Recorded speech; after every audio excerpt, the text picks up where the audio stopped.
Kung tutuusin, hindi lang naman kaming mga kontraktor ang nakikinabang dito.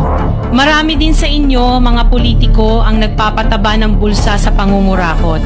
Ang totoo, may hati-hati yan mula sa pinakamataas hanggang sa mga nasa gilid lang ng sistema.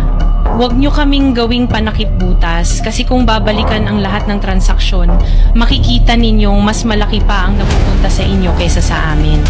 Lahat tayo alam ang laro, pero pag nahuhuli, kami lang ang tinuturo at pinarurusahan. Kaya wag ninyong ipakita sa publiko na malinis kayo dahil sa bawat proyekto may kapalit na porsyento para sa inyong mga opisina. Ang sistema mismo ang nagtutulak sa amin na sumunod. Kung hindi kami papayag, wala kaming makukuhang proyekto.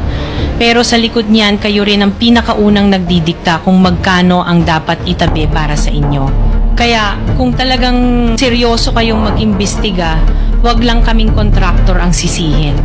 Tingnan ninyo rin ang mga pangalan na nakaupo ngayon sa mga komite, sa mga ahensya, at lalo na sa mismong mga nagpapalakad ng gobyerno.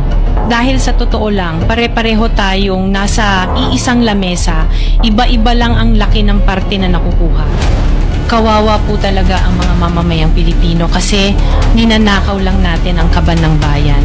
Pera ng taong bayan pero tayo ang nakikinabang. Hindi ba tayo nahiya? Ang mga mahihirap mas lalong naghihirap.